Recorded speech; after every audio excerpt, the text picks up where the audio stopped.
She's been diagnosed with, she has MTHFR, she has sensory processing disorder, she has PANS, Lyme disease, and so we're trying to work through all of that, and she's come a really long way. And so it's, you know, I feel like she's been protected from more harm. She's not as damaged as a lot of the kids that are vaccine injured, but I'm thankful that the people that I started reaching out to when I was learning about all of this vaccine injury, that they told their stories and shared their stories. So I'm willing to share mine in hopes that it helps just one. It definitely does. Thank you so much.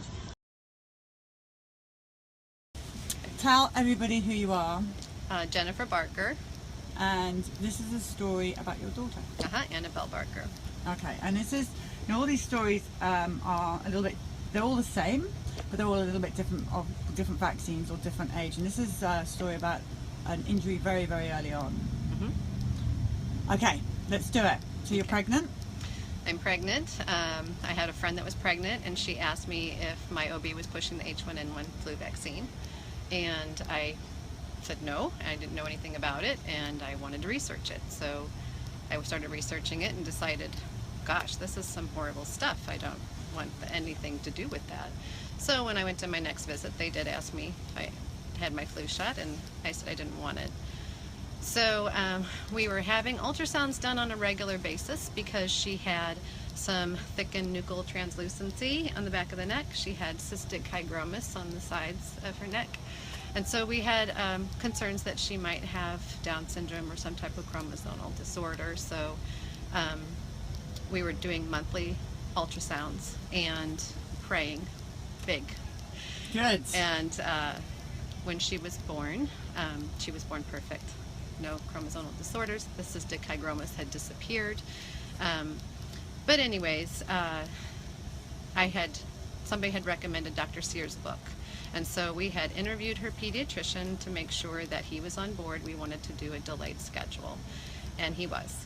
So I decided no hepatitis B at birth, but it was okay to give the vitamin K.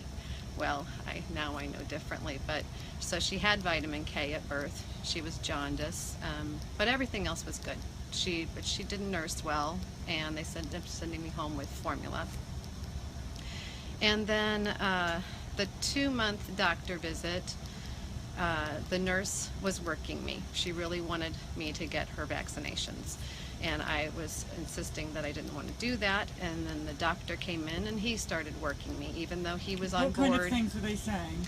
They were concerned that she would easily become ill because obviously her immune system wasn't up to par. She had been sick. We had been in for all kinds of gook coming out of her nose from even when she was 3 weeks old.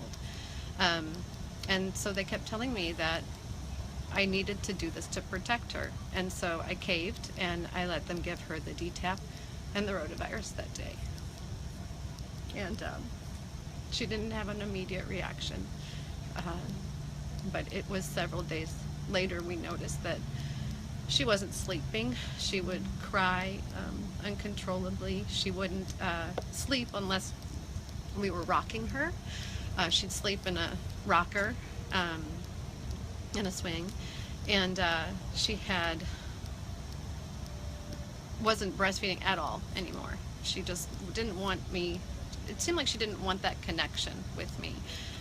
All she wanted was to be rocked. And eczema started developing, and different other autoimmune issues that at the time I was trying to not connect it, but I had fears that that's what caused the issues.